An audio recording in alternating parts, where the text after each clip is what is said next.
Aku tidak akan pernah melupakan sore itu saat namaku menjadi bahan ejekan. Aku, Siti, seorang wanita berusia 62 tahun, ibu tunggal dari satu anak, berubah dari seorang ibu menjadi nenek-nenek konyol, di hadapan ribuan orang yang tidak kukenal. Semua berawal dari dering telepon. Seorang tetangga meneleponku dengan suara tercekat, mengatakan bahwa anakku, Dimas, telah mengunggah sesuatu tentangku di internet. Ada di TikTok, Siti. Kumohon, jangan ditonton, katanya. Namun, aku melihatnya, dan sungguh aku berharap tidak melakukannya. Video itu dimulai dengan ia memasuki rumahku sambil memegang kamera, tanpa kusadari. Aku sedang di dapur, bersenandung pelan sambil mengaduk sayur di panci. Dimas mendekat dari belakang, dengan senyum yang sering kukira sebagai kasih sayang, dan mulai menirukan suaraku. Lihatlah ibuku, katanya sambil tertawa. Usia 60-an masih percaya diri dengan gaya rambut tahun 80-an itu. Nenek-nenek konyol, komentar-komentar menumpuk di bawahnya. Wajah-wajah tertawa, kalimat-kalimat kejam, ejekan. Orang-orang menertawakan tanganku yang keriput, pakaianku yang sederhana, dan kata-kataku yang tulus. Anakku sendiri yang memimpin mereka, yang mengabaikan dan mendorong mereka untuk menghina ibunya. Aku merasakan pukulan keras di dada. Layar ponselku menjadi buram karena air mata. Saat itu, aku teringat hari ia dilahirkan. Seorang bayi rapuh yang menggenggam jariku erat-erat.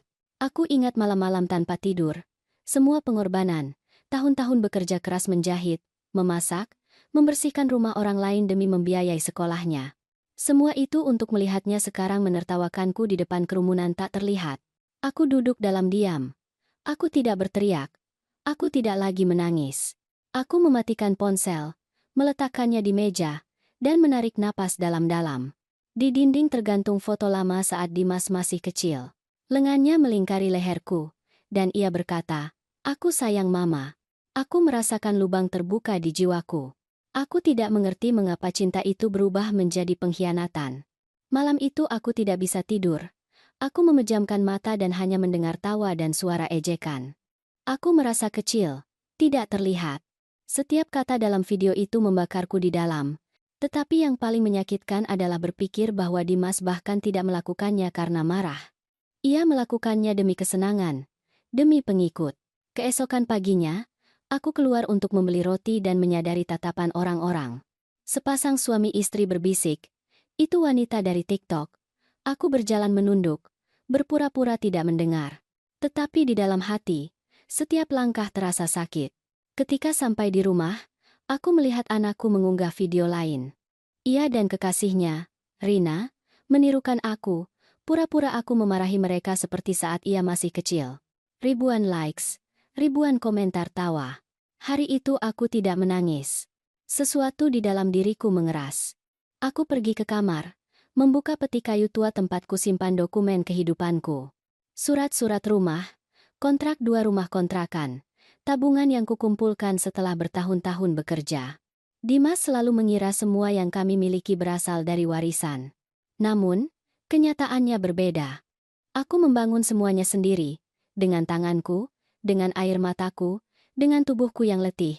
Aku mengambil dokumen-dokumen itu, menyebarkannya di meja, dan memandanginya dengan tenang. Bukan karena ketamakan, tetapi karena dignitas. Aku teringat kata-kata almarhumah ibuku. "Anakku, jangan pernah membalas pukulan dengan amarah, balaslah dengan kebijaksanaan." Malam itu, saat menatap cermin, aku bersumpah tidak akan pernah membiarkan siapapun, bahkan anakku sendiri, membuatku merasa rendah diri lagi. Aku tidak tahu bagaimana, atau kapan, tetapi ejekannya akan ada harganya. Dan itu tidak akan instan, atau kejam. Itu akan adil. Aku menyalakan lampu, membuka buku catatan, dan menulis baris-baris pertama sebuah rencana, bukan rencana balas dendam, melainkan keadilan. Keadilan yang harus diberikan kepada semua ibu yang bekerja keras untuk anak-anak mereka, dan suatu hari menemukan bahwa anak-anak itu hanya belajar menertawakan usaha mereka. Setelah selesai menulis, aku mematikan lampu dan duduk di samping jendela. Di luar, bulan menerangi jalan yang sepi. Di suatu tempat, Dimas masih merekam videonya, yakin bahwa aku tidak tahu apa-apa. Tapi aku tahu. Dan, untuk pertama kalinya dalam bertahun-tahun, Aku memiliki sesuatu yang telah lama hilang darinya. Ketenangan, kekuatan, dan kendali. Malam itu aku tidur nyenyak. Bukan karena merasa terbalaskan, tetapi karena aku sudah tidak takut lagi. Nenek-nenek konyol itu sudah terbangun. Hari-hari setelah video itu terasa seperti hukuman tanpa henti. Setiap kali aku pergi ke pasar atau berjalan menuju musala, aku merasakan tatapan orang-orang menusuk punggungku. Beberapa menghindari menatapku karena kasihan, yang lain berbisik sambil tertawa. Tidak perlu ada yang mengatakannya dengan keras. Semua orang telah melihat nenek-nenek konyol dari TikTok itu. Rasa sakit terbesar bukanlah ejekan itu sendiri, melainkan kesendirian. Tidak ada yang berani bertanya kabarku, dan Dimas tidak muncul di rumah. Aku dengar dari tetangga lain bahwa ia diundang ke acara televisi lokal untuk berbicara tentang kesuksesannya di media sosial, dan ia bahkan menyombongkan diri bagaimana ia mengubah apapun menjadi konten. Bahkan ibuku, yang selalu menjadi karakter, katanya sambil tertawa. Penonton tertawa bersamanya. Aku, di depan televisi, hanya bisa mematikannya dan menatap bayanganku di layar hitam. Malam-malam terasa panjang. Aku kurang tidur. Kadang-kadang, aku membuka ponsel hanya untuk memeriksa apakah video itu masih ada, dengan jutaan tayangan. Setiap komentar adalah belati. Sungguh lucu si nenek. Memalukan sekali. Kasihan anak itu. Punya ibu seperti itu. Tidak ada yang tahu bahwa wanita yang mereka hina itu telah mengepel lantai, menyetrika pakaian orang lain, dan menahan lapar agar anaknya bisa menjalani kehidupan yang tidak pernah ia impikan. Aku mencoba memahami apa yang terjadi pada Dimas. Aku teringat anak laki-laki yang memelukku saat pulang sekolah. Pemuda yang mengatakan bahwa semua yang ia lakukan adalah untuk memberiku kehidupan yang lebih baik. Kemana perginya anakku itu? Kapan tatapannya menjadi dingin, penuh perhitungan, dan tanpa kelembutan? Suatu hari Minggu, setelah keluar dari musala, Pak Ustadz Joko memegang lenganku dan berkata dengan lembut, "Siti, jangan tanggung salib ini sendirian." Tuhan tahu bahwa hati seorang ibu bisa hancur, namun tetap berdetak. Aku tersenyum, tetapi tidak bisa menjawab. Air mata membakar mataku, bukan iman yang kurang dariku. Itu adalah harapan. Sore itu, saat kembali ke rumah, aku menemukan sebuah kotak kardus di depan pintu. Di dalamnya ada foto-fotoku sendiri, beberapa sobek, beberapa dicoret dengan spidol. Aku mengenali tulisan tangan anakku di salah satu foto. Tertulis, "Perbarui gayamu, Mama." Kita sudah bukan di tahun 80-an lagi. Aku duduk di lantai, dengan tangan gemetar. Untuk pertama kalinya dalam waktu yang lama, aku merasakan amarah. Amarah yang murni, kering, berbeda dari rasa sakit. Itu adalah amarah seseorang yang akhirnya melihat kebenaran tanpa hiasan. Aku tidak menangis lagi. Aku menyimpan foto-foto itu dengan hati-hati dan langsung menuju kamar tempat peti dokumen. Aku membukanya perlahan. Di sana ada surat-surat kepemilikan, kontrak sewa, dokumen bisnis yang Dimas kira miliknya. Semuanya atas namaku. Semuanya adalah buah dari usahaku. Saat aku menatanya di meja, aku mengerti bahwa kekuatan bukanlah pada uang, tetapi pada kisah di balik setiap lembar rupiah. Dan kisahlah itu tidak kuperoleh dari siapapun. Malam itu, kesunyian terasa berbeda. Itu tidak lagi menyakitkan. Rasanya seperti selimut baru. Aku berjalan ke cermin di lorong dan mengamati diriku. Kerutan yang dulu membuatku malu, kini terlihat seperti medali. Setiap kerutan melambangkan pengorbanan, pertempuran yang dimenangkan, malam tanpa tidur, nenek-nenek konyol. Aku ulangi dalam hati. Tidak, Siti. Nenek kuat. Itu adalah kali pertama aku berbicara pada diriku sendiri dengan kebanggaan. Hari-hari berlalu dan ketenangan menjadi sahabatku. Dimas tidak meneleponku, tetapi aku melihatnya di internet. Makan malam mewah, wawancara, kekasihnya Rina memamerkan tas baru dan perjalanan yang dibayar dari kerjasama. Semua itu dibangun di atas penghinaan terhadap ibunya. Aku tidak mengatakan apa-apa. Aku tidak melaporkan. Aku tidak menghadapi. Aku hanya mengamatinya dari jauh, dengan kesabaran seperti orang yang menunggu api padam dengan sendirinya. Suatu pagi, saat menyiram tanaman, seorang tetangga mendekat. Itu adalah Ayu, seorang wanita yang lidahnya selalu lebih cepat daripada hatinya. "Aduh, Siti," katanya, berpura-pura kasihan. "Jangan dimasukkan ke hati. Anak muda sekarang memang begitu. Kamu tahu, mereka melakukan apa saja demi ketenaran. Aku tersenyum dengan ketenangan yang tidak kuduga dariku sendiri. Ya, Ayu, jawabku. Tapi ada hal-hal yang akan ditagih oleh waktu dengan sendirinya. Ia menatapku bingung. Tapi aku mengerti. Sore itu juga aku pergi ke bank, menarik sebagian tabunganku, dan mulai mengatur ulang rekeningku. Petugas bank bertanya apakah aku ingin tetap menjadikan anakku sebagai ahli waris. Aku menjawab dengan senyum tenang. Tidak, tidak lagi. Ia telah memilih jalannya sendiri. Aku menandatangani dokumen-dokumen itu tanpa gemetar. Setiap tanda tangan adalah jahitan pada luka. Malam itu aku tidur lebih nyenyak dari sebelumnya. Di luar hujan turun, dan suara air di atap menenangkanku seperti lagu lama. Dalam mimpiku, aku melihat Dimas kecil, bermain dengan pesawat kertas. Pesawat itu terbang tinggi, tetapi ketika mencoba kembali kepadaku, angin mendorongnya menjauh. Aku terbangun dengan keyakinan. Sudah saatnya aku membiarkan anakku menghadapi angin yang ia lepaskan sendiri. Aku menyalakan lilin di samping foto mendiang suamiku dan berbisik. Aku janji aku tidak akan menyakiti, tetapi aku juga tidak akan membiarkan mereka terus menertawakanku.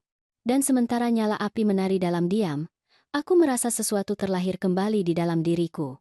Bukan keinginan balas dendam, melainkan kekuatan martabat. Dimas belum tahu, tetapi permainannya akan segera berakhir. Sinar matahari sore jatuh di jendelaku ketika aku mendengar suara mesin mobil mati di depan rumah. Aku mengintip, dan mereka ada di sana. Dimas, dengan senyum arogan, dan Rina, kekasihnya, turun dari mobil baru. Rina mengenakan gaun ketat, kacamata hitam, dan aura superioritas yang sejak hari pertama membuat perutku mual. Dimas datang seolah tidak terjadi apa-apa, seolah ia tidak menjadikan ibunya sendiri bahan tertawaan dunia. Mereka mengetuk pintu tanpa menunggu jawaban dan masuk seolah ini masih rumah mereka. Aku berada di ruang tamu, menjahit tirai lama, ketika Rina mendekat dan berkata dengan senyum pura-pura. "Rumah Anda indah sekali, Ibu Siti." "Ada. Pesona kuno itu." Dimas tertawa terbahak-bahak. "Ya, pesona tahun 70-an, tambahnya, melihat sekeliling. Tapi jangan khawatir, sayang, semua ini akan segera berubah." Aku tidak mengatakan apa-apa. Aku terus menjahit, seolah mereka adalah dua orang asing yang salah masuk ke rumahku, tetapi setiap kata mereka menusukku seperti duri. Dimas terus berbicara, dengan nada sombong yang ia pelajari di internet. "Rina dan aku berencana pindah ke sini sementara apartemen kami direnovasi," katanya. "Bagaimanapun, Mama sudah tua.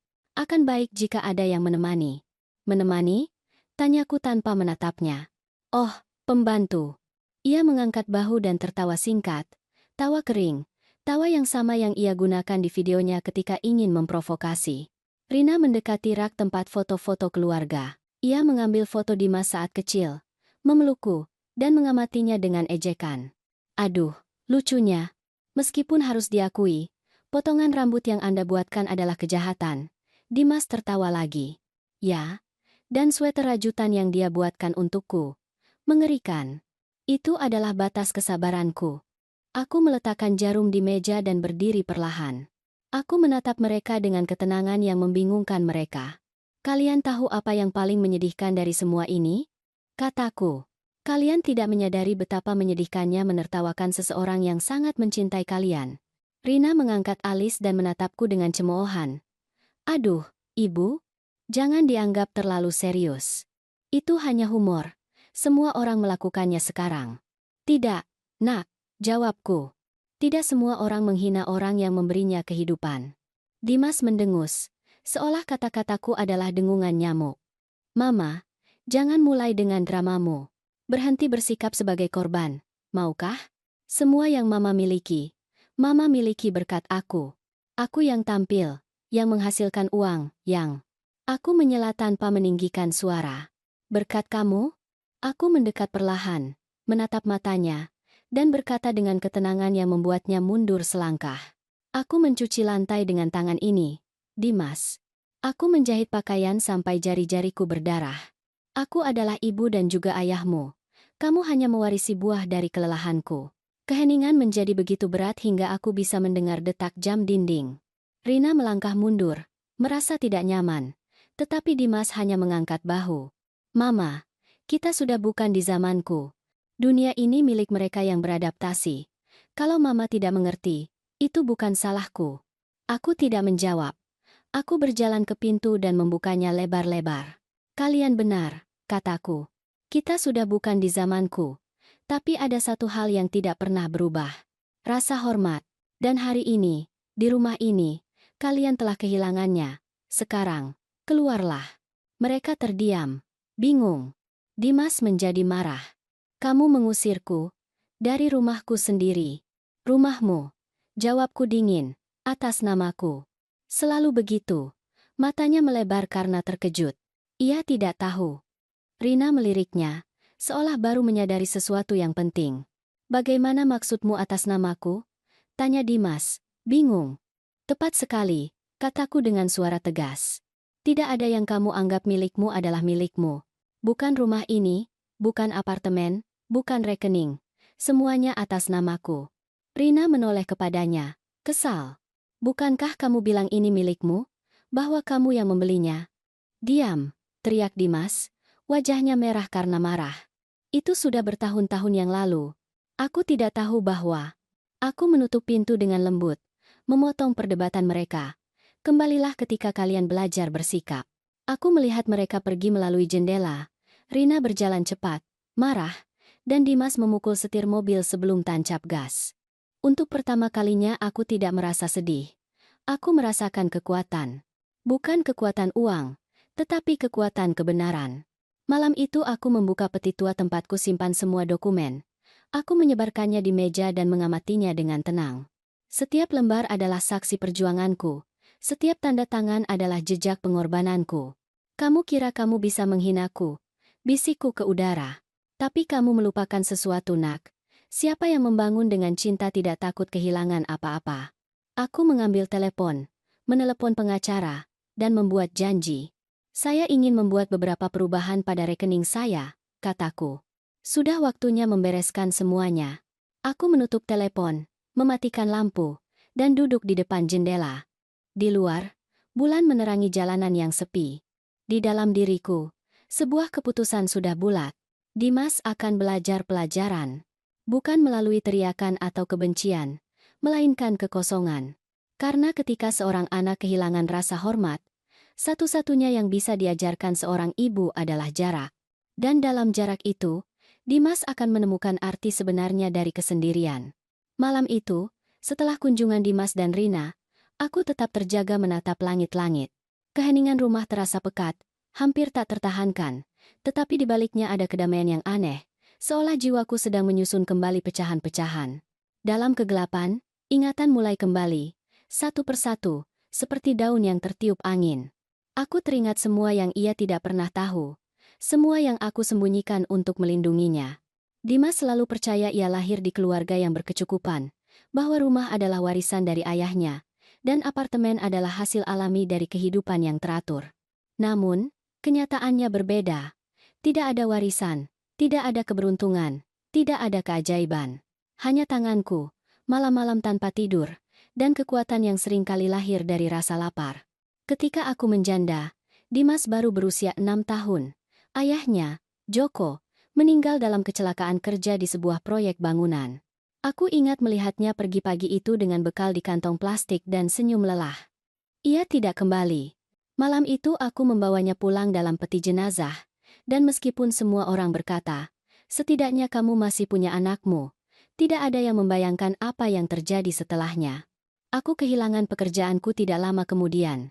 Utang menumpuk, aku mendapati diriku sendirian. Dengan anak yang kelaparan dan sewa rumah yang tidak mampu kubayar. Aku menumpang di sebuah kamar pinjaman dari tetangga, dan mulai menjahit untuk ibu-ibu di lingkungan. Kadang-kadang aku bekerja sampai mataku kabur. Malam-malam lainnya aku menyetrika sampai tanganku mati rasa. Tapi aku tidak pernah mengeluh. Dimas tumbuh dengan melihat tanganku penuh luka dan mataku cekung karena lelah, tetapi aku selalu tersenyum padanya. Aku berjanji hidupnya akan berbeda, bahwa ia tidak akan pernah tahu rasanya kelaparan atau memakai sepatu yang robek. Dan aku menepati janji itu, meskipun itu menghabiskan air mata dan pengorbanan bertahun-tahun. Sedikit demi sedikit, dengan yang kutabung, aku membeli mesin jahit yang lebih baik, dan kemudian aku mulai menjual pakaian buatanku sendiri di pasar. Orang-orang menyukai desainku yang sederhana, dan tanpa kusangka, aku memiliki pelanggan dari lingkungan lain. Aku menabung setiap rupiah, hingga suatu hari aku berhasil membeli sebidang tanah ini, tempat yang sekarang Dimas kira miliknya. Saat itu belum ada dinding, hanya mimpi dan sepetak tanah. Aku membangun kamar pertama dengan tanganku sendiri, dibantu oleh seorang tukang bangunan yang mau bekerja dengan imbalan makanan. Kami tidur di lantai, di atas kardus, tetapi bagiku itu adalah istana. Di lantai itulah Dimas melangkah untuk pertama kalinya. Disitulah aku berjanji pada diriku sendiri bahwa aku tidak akan pernah membiarkan siapapun menginjak-injak kami lagi. Saat aku mengingat, aku berdiri dan membuka album foto lama. Gambar-gambarnya sudah pudar, tetapi masing-masing menceritakan sebuah kisah. Dimas dengan seragam sekolahnya, pakaian pertama yang kujual, hari ketika aku membuka toko kecilku. Dalam semuanya, senyumku sama, meskipun di baliknya ada begitu banyak rasa sakit. Yang paling menyakitkanku bukanlah ketidakbersyukurannya, tetapi mengetahui bahwa aku membesarkannya agar ia tidak menderita. Dan dengan melakukannya, aku membuatnya lemah. Aku memberinya segalanya tanpa meminta usaha. Aku membelanya bahkan ketika ia bersalah. Dan ketika ia ingin terbang, aku membersihkan langit untuknya. Sekarang ia membayarku dengan melemparkanku ke lantai penghinaan publik. Aku menutup album dan mengambil buku catatanku. Di halaman pertama tempat aku menulis rencanaku, aku menambahkan satu kalimat. Pelajaran terberat tidak diberikan dengan teriakan, tetapi dengan kehilangan apa yang diyakini abadi. Aku tahu apa yang harus kulakukan. Ini bukan tentang uang atau balas dendam langsung. Sudah waktunya Dimas mengerti berapa harga sebenarnya untuk mendapatkan sesuatu. Agar ia merasakan kekosongan yang ditinggalkan oleh cemoohan. Dan yang terpenting, agar ia mengerti bahwa ketenarannya tidak bernilai apa-apa tanpa akar, tanpa cinta, tanpa sejarah. Keesokan harinya aku menemui pengacaraku, Bapak Arman, seorang pria tua yang telah mendampingiku selama bertahun-tahun dalam diam. Ketika aku memasuki kantornya, ia menatapku dengan hormat, seolah ia sudah tahu mengapa aku ada di sana. Siti, katanya dengan suara pelan, apakah kamu yakin dengan apa yang akan kamu lakukan? Aku mengangguk. Lebih yakin dari sebelumnya. Saya tidak mendoakannya yang buruk, Pak Arman, tetapi saya tidak bisa terus melindunginya. Saya ingin uang yang ia kira miliknya lenyap dari tangannya. Saya ingin ia menghadapi dunia tanpa bayangan saya. Pengacara itu membuka dokumen dan mulai menandatangani setiap transfer, setiap perubahan kepemilikan bersamaku. Saat melakukannya, aku merasa beban terangkat dari pundakku. Setiap tanda tangan adalah pembebasan. Saat keluar dari kantor, udara terasa lebih ringan. Aku berjalan melewati pusat kota dengan hati yang tenang, seolah aku baru saja menutup sebuah babak. Aku berhenti di depan etalase toko dan melihat bayanganku. Wajahku memiliki kerutan baru, tetapi juga ketegasan yang sudah lama tidak kulihat. Saat itu, aku mengerti sesuatu. Aku tidak menghukum anakku. Aku menyelamatkan diriku sendiri. Karena mencintai bukanlah membiarkan diri dihancurkan. Mencintai, terkadang, adalah menetapkan batas dan membiarkan orang lain jatuh untuk belajar bangkit. Malam itu, saat angin bertiup melalui tirai, aku menyalakan lilin di depan foto Joko, suamiku. Maafkan aku, sayang, bisikku. Aku mencoba membesarkan anak kita dengan cinta, tetapi aku salah. Aku memberinya begitu banyak sehingga ia lupa siapa aku. Tapi tidak lagi. Aku mematikan lilin dan, untuk pertama kalinya dalam bertahun-tahun, tidur tanpa rasa bersalah. Keesokan paginya, aku membuka jendela dan membiarkan cahaya masuk. Di luar, burung-burung berkicau, dan aku merasa hidup mengembalikan sesuatu yang telah hilang dariku. Kedamaian. Tapi di hatiku juga tahu sesuatu yang lain. Badai akan datang. Dimas belum tahu apa yang menantinya. Siang hari membawa panas yang menyengat. Jenis panas yang meninabobokan tubuh tetapi tidak pikiran. Aku sedang duduk di teras, menambal selimut tua milik ibuku, ketika aku mendengar decit sepatu hak tinggi di jalan berbatu. Aku mendongak dan melihatnya datang. Rina, rapi seperti biasa, dengan kacamata hitam dan tas yang mungkin harganya lebih dari yang aku peroleh dalam sebulan penuh di masa mudaku. Ibu Siti, katanya, berpura-pura antusias. Senang bertemu Anda. Aku tersenyum sopan, tetapi intuisiku menegang seperti benang. Tidak ada orang yang datang berkunjung dengan begitu banyak parfum tanpa menyembunyikan sesuatu. Masuk, nak, jawabku dengan suara tenang. Duduklah, di luar panas. Ia masuk dengan langkah lambat, melihat setiap sudut seolah menilai tempat yang bukan miliknya, tetapi yang ia rasa pantas ia dapatkan. Ia duduk di sofa dengan keanggunan yang berlebihan dan menyilangkan kaki. Tempat yang indah, bisiknya. Ada pesona kuno itu. Itu adalah kali kedua ia menggunakan kata itu padaku. Aku hanya tersenyum. Ya, pesona yang ditinggalkan oleh waktu ketika seseorang tidak takut padanya? Jawabku, senyumnya menegang sesaat, tetapi segera ia kembali pada perannya. Begini, saya datang untuk membicarakan Dimas. Ia memulai. Dia sangat khawatir, Ibu Siti. Dia sangat stres dengan semua yang terjadi di media sosial.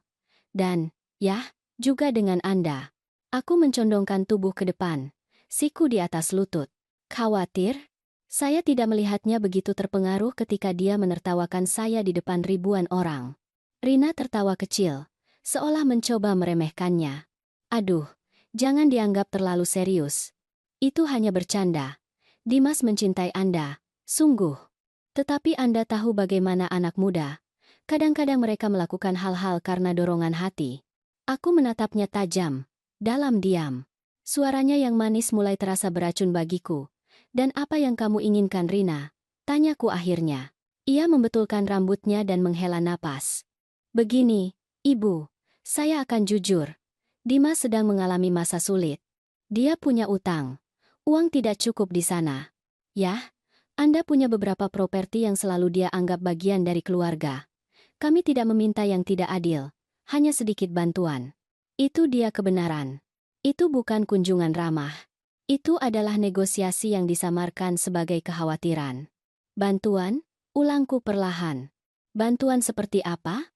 Rina menurunkan kacamata hitamnya dan menatapku langsung, dengan kilauan ketamakan yang tidak ia coba sembunyikan. Kami tahu Anda punya 2 apartemen yang disewakan. Anda bisa menjual salah satunya, atau setidaknya memberikan uang sewa di muka. Itu hanya sementara, sampai Dimas stabil kembali. Aku merasakan gelombang panas di dada, tetapi bukan karena rasa malu atau bersalah. Itu adalah kebanggaan. Bangga mengetahui bahwa mereka tidak bisa lagi memanipulasiku. Saya mengerti, kataku dengan tenang. Tapi katakan padaku, Rina, Dimas yang menyuruhmu atau kamu datang atas inisiatifmu sendiri? Ia berkedip, ragu-ragu. Ya, kami membicarakannya berdua. Kami ingin membangun keluarga, dan dengan sedikit dorongan kami bisa berhasil. Aku berdiri perlahan. Rina, tahukah kamu? Kataku. Aku juga ingin mendapat dorongan ketika aku membesarkan anakku, tetapi aku tidak mendapatkannya, dan aku tidak pergi meminta uang kepada siapapun. Aku bekerja sampai tanganku berdarah, dan setiap hal yang kumiliki di sini menghabiskan keringatku. Ia tersenyum dingin. Ya, tapi zaman sudah berubah, Ibu. Sekarang orang pintar tahu cara menggunakan apa yang mereka miliki untuk keuntungan mereka. Aku menatapnya dengan tenang. Kalau begitu, mungkin kamu harus menggunakan kepintaranmu untuk mencari pekerjaan. Rina terkejut. Ia tidak menyangka jawaban seperti itu. Maaf, kamu mendengarnya. Aku bukan bankmu, atau dompet suamimu. Jika Dimas punya masalah, biarkan dia menghadapinya sebagai seorang laki-laki. Dan jika kamu di sini berpikir kamu akan meyakinkanku dengan senyum manis, kamu salah pintu. Ia bangkit tiba-tiba, merah karena amarah. Anda tidak mengerti, Ibu. Dimas melakukan segalanya untuk Anda. Ketenaran, uang, semuanya ia lakukan untuk memberi Anda kehidupan yang lebih baik. Aku tertawa, tawa kering, tanpa kegembiraan. Tidak, Nak. Ia melakukannya untuk dirinya sendiri. Jika ia benar-benar melakukannya untukku, ia akan menatap mataku daripada menertawakannya. Rina mengambil tasnya dengan marah dan berjalan menuju pintu. Sebelum keluar ia berbalik dan berkata, "Jangan kira Dimas akan diam saja. Jika Anda tidak mau membantunya, Anda akan menyesalinya." Aku menutup pintu perlahan, tanpa mengucapkan sepatah kata pun. Aku berdiri mendengarkan suara sepatu haknya menjauh di jalan setapak. Aku tidak merasa takut. Aku merasakan kejernihan yang luar biasa. Aku pergi ke mejaku, mengeluarkan buku catatan dan menulis catatan baru di bawah rencana itu. Jangan pernah takut pada yang berteriak karena kesombongan. Takutlah pada yang diam dengan keyakinan. Malam itu, sebelum tidur, aku menyalakan televisi. Dimas telah mengunggah video lain, tetapi kali ini ada yang berbeda. Ia tidak terlihat bahagia lagi. Gerak-geriknya terasa dipaksakan dan komentar-komentar penuh dengan kritik. Sepertinya publik sudah mulai memunggunginya. Aku tersenyum, bukan karena aku menginginkan kejatuhannya, tetapi karena aku mengerti bahwa semesta memiliki caranya sendiri untuk mengajarkan pelajaran. Aku menuang secangkir teh dan melihat keluar jendela. Di luar, bulan purnama dan bersinar terang. Rina, nak, bisikku, kamu baru saja mendorong suamimu menuju takdirnya. Dan ketika akhir itu tiba, kamu juga akan berada di sana, di sisinya. Aku menyeruput teh, menutup buku catatan, dan sebelum tidur, aku tahu bahwa yang terburuk belum berlalu. Hidup, seperti keadilan, selalu mengembalikan apa yang ditabur. Dan Dimas telah menabur terlalu banyak racun untuk bisa lolos tanpa cedera. Hari-hari setelah kunjungan Rina terasa sangat tenang. Terlalu tenang. Ketenangan yang mendahului badai yang sudah tercium. Meskipun aku tidak tahu dari mana asalnya, setiap malam, saat menutup jendela, aku memiliki perasaan menyakitkan di dada bahwa ada sesuatu yang sedang terjadi di belakangku. Aku tidak salah. Suatu sore, saat aku sedang membuat kopi, aku mendengar ketukan keras di pintu. Itu adalah tukang pos. Ia menyerahkan amplop besar dengan kop surat bank. Itu bukan surat biasa. Ketika aku membukanya, aku merasa darahku membeku. Itu adalah pemberitahuan yang menginformasikan bahwa rekening utamaku telah dibekukan sementara karena transaksi mencurigakan yang dilakukan dari akses yang tidak sah. Transaksi yang, menurut rinciannya, cocok dengan nomor rekening sekunder yang digunakan Dimas. Aku meletakkan surat itu di atas meja dan menarik napas dalam-dalam. Aku tidak menangis. Aku tidak berteriak. Aku hanya terdiam, menatap tinta biru di atas kertas putih. Seperti orang yang merenungkan pengkhianatan lama yang akhirnya terungkap. Ia telah melakukannya. Anakku sendiri telah mencoba menguras tabunganku. Aku mengambil telepon, menelepon bank, dan mengonfirmasi apa yang sudah kuduga. Dimas telah mengajukan dokumen palsu, dengan tanda tangan palsuku, meminta transfer ke rekeningnya. Mereka menghentikannya tepat waktu berkat protokol verifikasi. Ketika aku menutup telepon, getaran di tanganku berubah menjadi kekuatan yang membeku. Malam itu aku tidak tidur. Aku duduk di depan meja tulis tua dan membuka map tempatku simpan semuanya. Surat-surat kepemilikan, bukti pembayaran, dokumen yang ditandatangani, dan buku catatan tempat aku menulis setiap langkah yang kualami. Setiap kata, setiap kenangan, kini menjadi bukti, bukan hanya ketidakbersyukurannya, tetapi juga ketahananku sendiri. Saat fajar, aku menelepon Bapak Arman, pengacaraku. Sudah waktunya, kataku singkat. Ia tidak perlu bertanya apa maksudku. Siti, apakah kamu yakin? Tanyanya dengan nada serius. Lebih yakin dari sebelumnya. Kami membuat janji untuk keesokan paginya. Sementara itu, aku menghabiskan hari dalam kesunyian. Aku menyiapkan rumahku, merapikan dokumen, membersihkan jendela, bukan karena obsesi, tetapi karena kebutuhan untuk mendamaikan semuanya sebelum badai. Ketika selesai, aku menuang kopi dan keluar ke teras. Saat itu teleponku bergetar. Itu adalah pesan dari Dimas. Mama, aku perlu bicara denganmu. Jangan abaikan aku. Aku tahu Mama marah, tapi aku melakukannya demi kebaikan Mama. Aku tersenyum. Kalimat demi kebaikan Mama adalah frasa yang ia gunakan untuk membenarkan semua kesalahannya sejak kecil. Datanglah besok pukul 10, jawabku. Ia datang tepat waktu, dengan mata bengkak dan janggut yang tumbuh. Di belakangnya, Rina menunggunya di mobil, gugup, menggerakkan kakinya tanpa henti.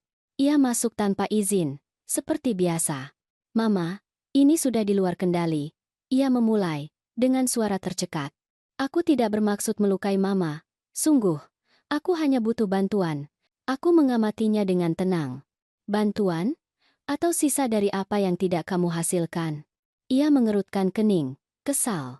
Mama tidak tahu bagaimana rasanya menjaga gaya hidup seperti milikku. Mama, orang-orang berharap banyak, ada kontrak, penampilan. Kalau begitu, hancurkan penampilan itu. Aku menyela. Karena apa yang kamu bangun bukanlah kehidupan. Itu adalah kepalsuan. Dimas mondar-mandir di ruang tamu, dengan tangan di kepala. Mama tidak bisa mengerti. Aku bekerja setiap hari, merekam, mengedit, mempublikasikan. Mama tidak tahu bagaimana rasanya dihakimi jutaan mata? Ya, aku tahu betul. Aku belajar ketika kamu mengunggah video itu. Ia terdiam, menundukkan pandangannya. Aku melakukan kesalahan, bisiknya. Tapi, Mama tahu aku mencintai Mama, kan? Cinta tidak ditunjukkan dengan kata-kata nak. Cinta ditunjukkan dengan rasa hormat. Dan kamu sudah lama kehilangannya. Ada keheningan yang panjang. Untuk sesaat, aku mengira melihat anak yang dulu pernah ada. Tetapi kilauan itu menghilang secepat ia datang. Baiklah, katanya akhirnya. Jika Mama tidak mau membantuku, jangan lakukan. Tapi ketika semua ini runtuh, jangan datang mencariku. Jangan khawatir, jawabku. Aku tidak berniat melakukannya. Ketika ia pergi, aku menutup pintu perlahan, dan aku berdiri menatap bayangannya menjauh di jalan setapak. Itu adalah gambaran seorang pria yang telah memilih jurangnya sendiri. Keesokan paginya, aku pergi ke kantor pengacara. Di sana aku menandatangani dokumen-dokumen terakhir, penarikan kuasa, penutupan rekening bersama, penghapusan otorisasi, semuanya. Pada akhirnya, Bapak Arman menatapku dengan campuran rasa hormat dan kesedihan. Ibu Siti telah melakukan hal yang benar, tetapi ini tidak akan mudah baginya. Saya tahu, kataku dengan suara tegas. Tetapi mungkin yang ia butuhkan bukanlah uang, melainkan hantaman kenyataan. Sore itu juga, bank mengirimkan pemberitahuan. Semua rekening yang terkait dengan nama Dimas telah ditutup. Aku tahu berita itu akan sampai padanya dalam hitungan jam. Dan memang begitu. Malam itu, saat aku sedang makan sup hangat, teleponku kembali bergetar. Kali ini bukan pesan, melainkan telepon. Aku menjawab. Mama, teriak Dimas dari seberang telepon. Putus asa. Bank memblokirku. Aku tidak punya akses ke apapun. Tabunganku, penghasilanku, semuanya menghilang. Aku tahu, jawabku tanpa mengubah suara. Ada keheningan yang panjang, tegang. Apakah Mama yang melakukannya? Tanyanya, dengan nada antara takut dan marah. Tidak, kataku dengan tenang. Kamu yang melakukannya, Dimas. Kamu yang menghancurkan apa yang kamu miliki. Aku hanya menarik tanganku dari api. Ia menutup telepon tanpa mengucapkan sepatah kata pun. Aku tetap menatap telepon di meja, mendengarkan suara angin yang jauh menyelinap melalui celah. Aku tidak merasa bersalah. Aku merasakan kedamaian. Karena pada saat itu aku mengerti bahwa, terkadang, seorang ibu tidak mengajar dengan pelukan, tetapi dengan batas, dan batas itu adalah awal dari akhir. Bukan hanya untuk uangnya, tetapi untuk topeng yang telah ia gunakan bertahun-tahun. Aku tidak pernah membayangkan bahwa suara kesunyian bisa membawa begitu banyak kelegaan. Media sosial, tawa yang direkam, tepuk tangan palsu, semua yang telah menyelimuti Dimas begitu lama mulai runtuh, perlahan namun tanpa ampun. Cukup 1 minggu, hanya 1. Rumor pertama datang seperti bisikan di komentar videonya. Bagaimana dengan ibunya? Mengapa dia menghilang dari saluran? Cerita itu palsu, kan? Kemudian, seperti gelombang yang tak terhindarkan, skandal itu membesar. Sebuah portal berita mempublikasikan catatan tentang transfer ilegal atas nama ibunya sendiri. Judulnya mengerikan. Influencer dituduh menipu ibunya. Pagi itu aku terbangun dengan berita di televisi. Itu tidak mengejutkanku, tetapi menyakitkan. Bukan karena ia telah membuat pilihannya, tetapi karena tragedi melihatnya berubah menjadi orang asing.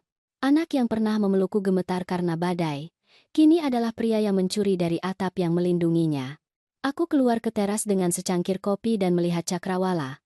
Di udara melayang ketenangan yang aneh, gema pertempuran yang sudah berakhir.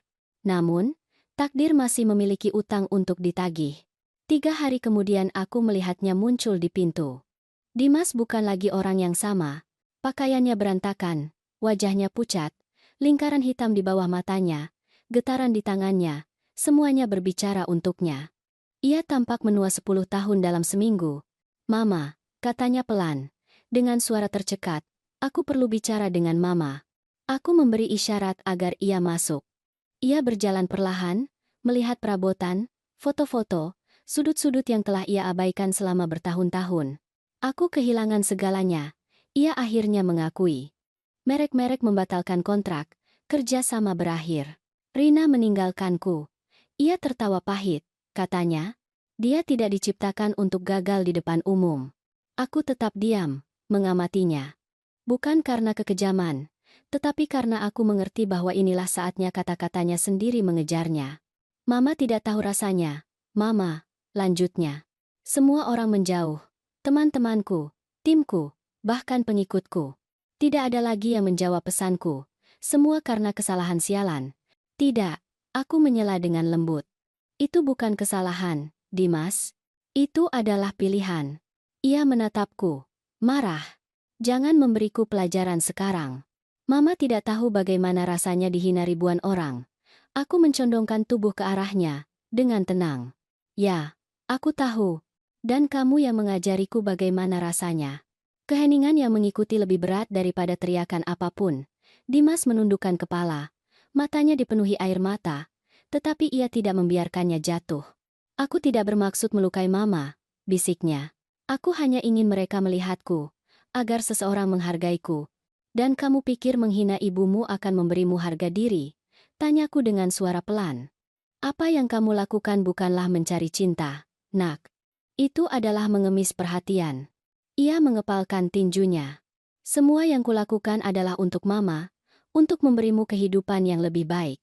Tidak, ulangku. Kamu melakukannya untuk mengisi kekosongan yang hanya kamu ciptakan sendiri. Aku berjalan kerak dan mengambil fotonya saat kecil. Lihat anak ini, kataku.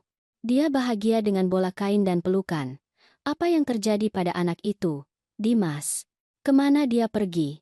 Matanya berkaca-kaca. Untuk sesaat aku mengira melihat anak yang pernah kumiliki. Aku tidak tahu, Mama, bisiknya. Pada titik tertentu aku berhenti mengenali diriku sendiri. Ia menutup wajahnya dengan tangan dan mulai menangis. Bukan tangisan sandiwara dari orang yang menyesal karena untung-untungan, melainkan tangisan sejati, mentah, dari seseorang yang akhirnya melihat dirinya di depan reruntuhannya.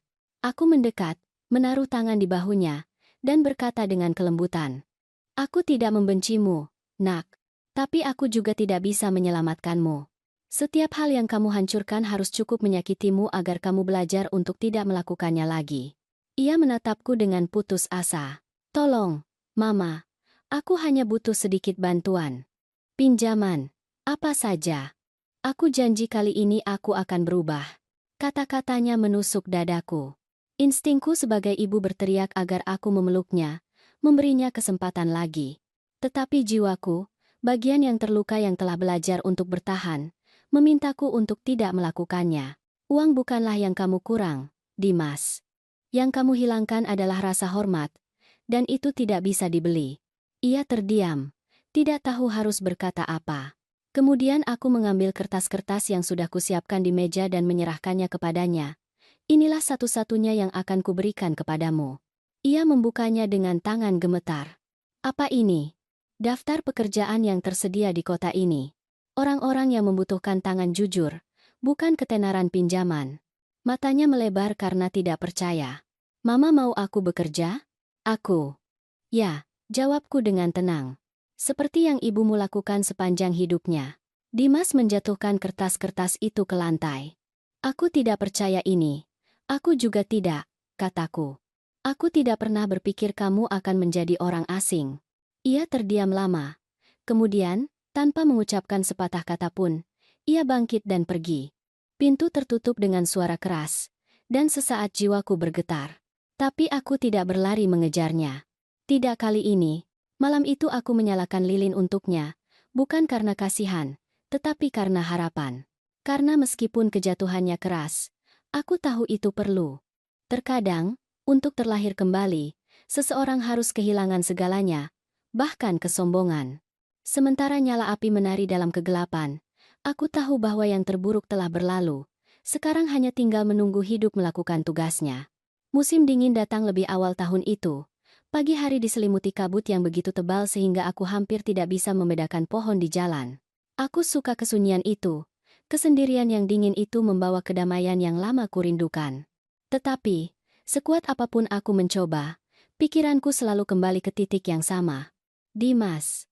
Aku tidak mendengar kabarnya selama berminggu-minggu. Tidak ada yang melihatnya. Tidak ada yang menyebutnya. Akun media sosialnya ditinggalkan. Akun ditutup. Pengikut menghilang. Seolah seluruh dunia telah menghapus namanya. Sebagian diriku ingin percaya bahwa ia akhirnya telah belajar sesuatu, bahwa hidup sedang mengajarinya apa yang aku tidak bisa lagi, tetapi sebagian lain takut bahwa hukumannya terlalu berat. Suatu sore, saat aku kembali dari pasar, aku melihat sosok yang membungkuk di dekat alun-alun, seorang pemuda, dengan selimut tua di bahunya, memainkan gitar yang sumbang. Ada topi tergeletak di tanah untuk koin. Ketika aku mendekat, aku merasa jantungku berhenti. Itu dia. Anakku. Ia kurus, pucat, dengan tangan pecah-pecah karena dingin. Rambutnya, yang dulu begitu terawat untuk kamera, panjang dan berantakan. Dan tatapannya bukan lagi tatapan pria arogan yang kukenal. Itu adalah tatapan seseorang yang telah jatuh di luar batas imajinasi. Aku berdiri di depannya tanpa berkata-kata. Ia mendongok dan, sesaat, tidak mengenaliku. Tetapi ketika ia melakukannya, ekspresinya hancur. "Mama," bisiknya, dengan suara tercekat. Tanganku gemetar. Aku tidak tahu apakah harus memeluknya atau memunggunginya. Aku menatapnya, dan di wajah yang menua karena kekalahan itu, aku melihat anak yang kubesarkan, si kecil yang menangis karena takut badai. "Apa yang terjadi padamu, Dimas?" Tanyaku dengan suara pelan, hampir seperti desahan. Ia menjatuhkan gitar dan menundukkan kepala. "Semuanya hilang, Mama. Semuanya. Aku tidak punya apa-apa. Rina melaporkanku karena utang. Mobilku disita, apartemenku, saluranku, bahkan teman-temanku memblokirku." Ia tertawa pahit. "Dan, yang terburuk, tidak ada yang mengingatku karena pekerjaanku, hanya karena apa yang kulakukan padamu." Aku memejam mata. Aku merasakan campuran kesedihan dan keadilan, bukan karena aku melihatnya kalah, tetapi karena aku mengerti bahwa, akhirnya, hidup telah berbicara untukku. Aku mendekat perlahan. "Di mana kamu tidur?" tanyaku. "Di tempat penampungan, kalau ada tempat, kalau tidak, di sini." "Dan kamu makan?" "Apa yang aku bisa. Kadang aku bermain musik untuk mendapatkan sesuatu." Suaranya bergetar, bukan karena dingin, tetapi karena rasa malu. Aku mengamatinya lama. Aku ingin ia mengerti arti usaha, dan sekarang ia mengerti, dengan harga yang mungkin terlalu mahal. "Mama," katanya tiba-tiba, "aku tidak datang untuk meminta uang kepada Mama, atau pengampunan. Aku hanya ingin Mama tahu bahwa aku mengerti. Bahwa sekarang aku mengerti segalanya. Setiap pengorbanan, setiap kata Mama, dan aku menyesal." Sungguh, 3 kata itu, begitu kecil, menembusku seperti pisau dan pelukan pada saat yang sama. Aku tidak memeluknya. Belum. Tetapi aku melangkah ke arahnya. "Nak, terkadang ada luka yang tidak sembuh dengan permintaan maaf, tetapi disembuhkan dengan waktu dan tindakan." Ia mengangguk dalam diam. Kami berdiri seperti itu, berhadapan, sementara angin menyapu daun kering di kaki kami. Kemudian, tanpa berkata apa-apa lagi, aku merogoh tasku dan mengeluarkan uang kertas yang terlipat. "Ambillah ini. Tidak banyak, tapi akan berguna untuk makan sesuatu yang hangat." "Aku tidak bisa menerimanya," bisiknya. "Tidak setelah semua ini. Aku tidak memberikannya sebagai ibu," kataku. "Aku memberikannya sebagai wanita yang tahu bagaimana rasanya kelaparan." Ia mengambil uang kertas itu dengan tangan gemetar dan matanya dipenuhi air mata. "Terima kasih," bisiknya. "Aku janji aku akan berubah. Aku tidak ingin Mama malu lagi padaku." "Aku tidak malu, Dimas," jawabku. "Aku sakit hati, tapi aku tidak pernah malu padamu." Kami saling menatap dalam diam. Ia kembali duduk dengan gitarnya dan aku berjalan menjauh perlahan. Setiap langkah yang kuambil terasa berat seperti batu, tapi aku tidak menoleh. Aku tidak bisa melakukannya. Malam itu aku tidak tidur. Aku berbaring di tempat tidur, menatap langit-langit, mendengarkan hujan jatuh di genteng.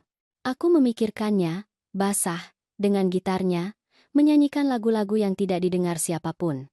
Sebagian diriku ingin lari keluar, membawanya pulang, memberinya makanan dan selimut, tetapi aku tahu bahwa melakukannya akan menghancurkan sedikit pelajaran yang telah diberikan hidup kepadanya. Saat fajar aku menyalakan lilin dan berdoa untuknya, bukan untuk kesejahteraan materinya, tetapi untuk jiwanya. "Semoga dia menemukan jalannya," bisikku, "semoga dia mengerti nilai sesuatu sebelum terlambat." Hari-hari berlalu. Sesekali aku melihatnya dari jauh di alun-alun, bernyanyi, membantu tunawisma lainnya. Ada sesuatu yang berbeda dalam dirinya. Ia tidak lagi mencari perhatian, melainkan penebusan.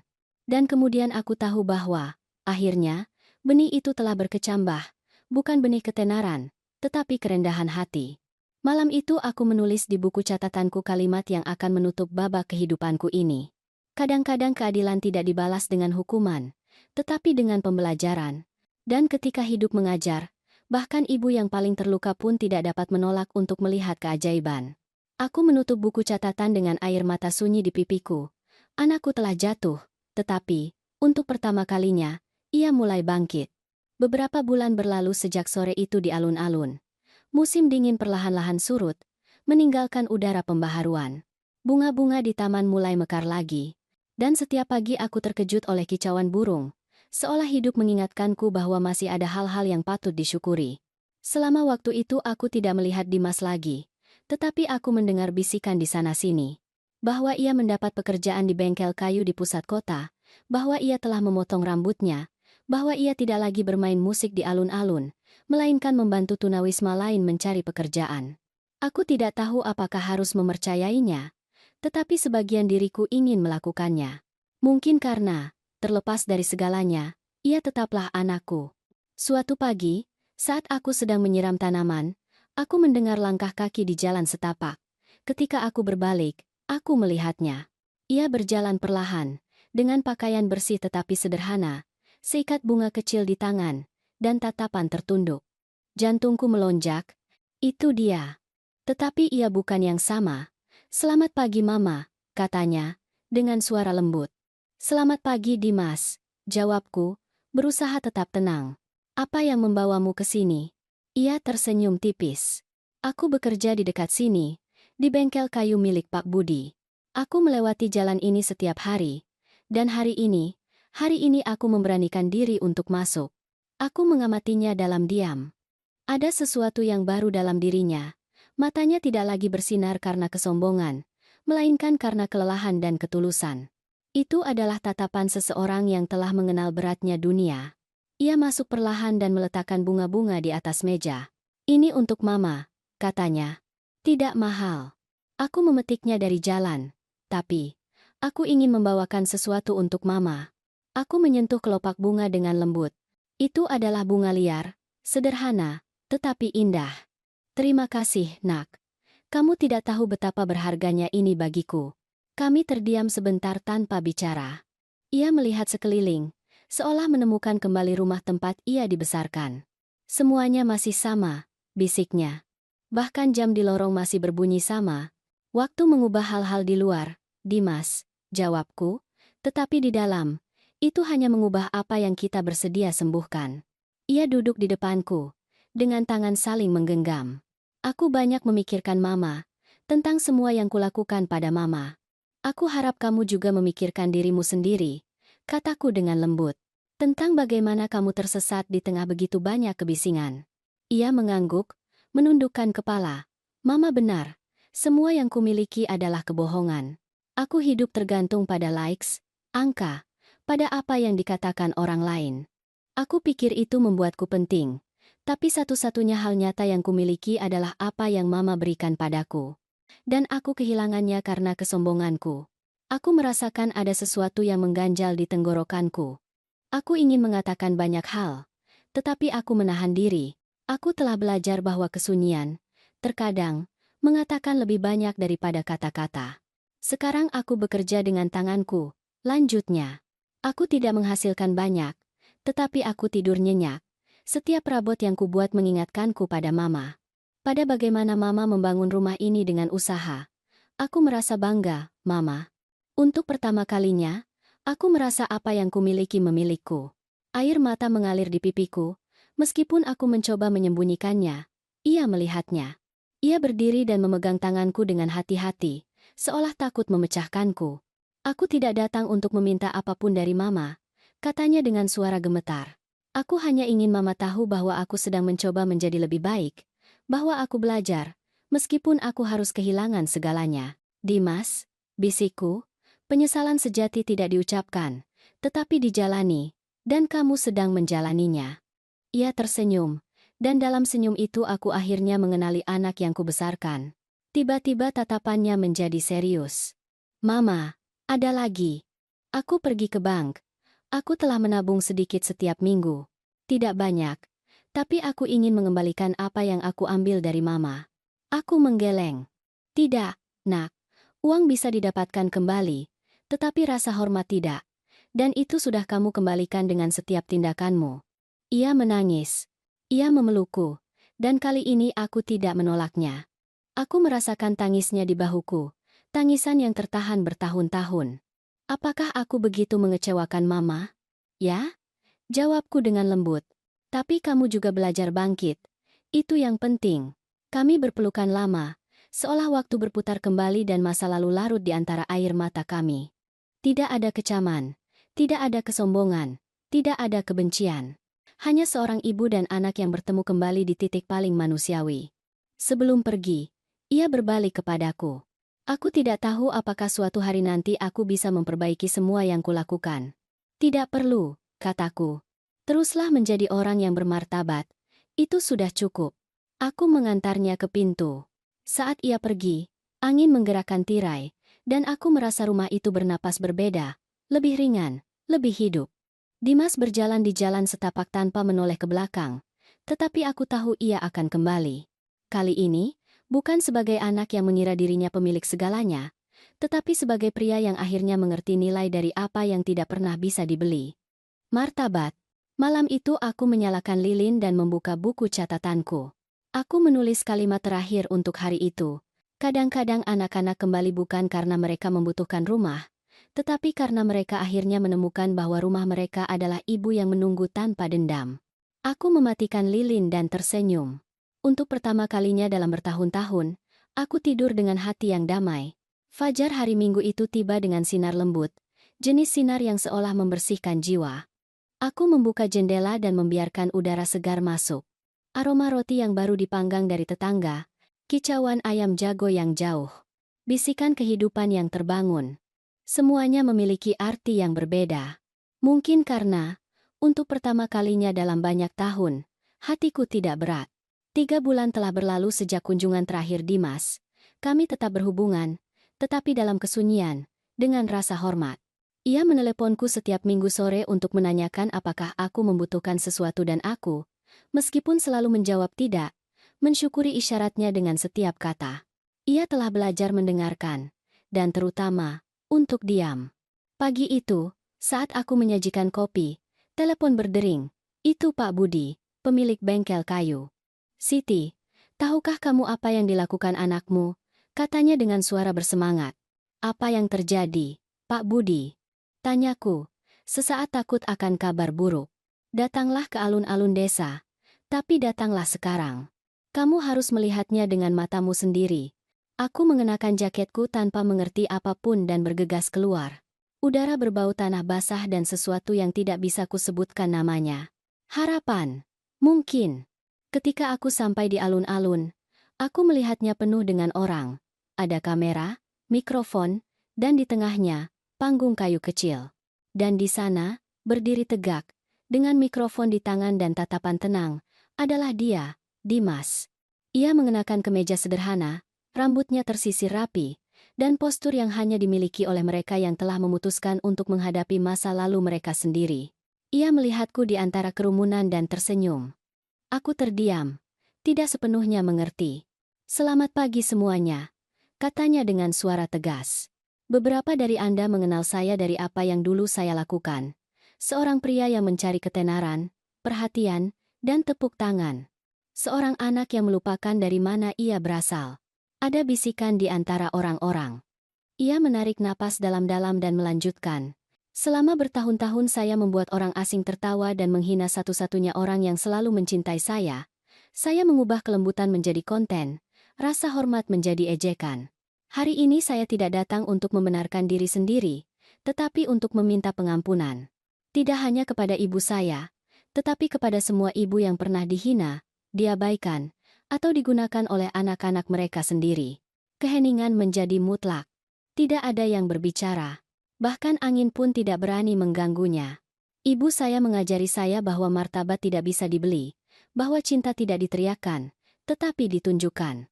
Saya membuatnya menangis. Tetapi ia tidak pernah mendoakan yang buruk bagi saya.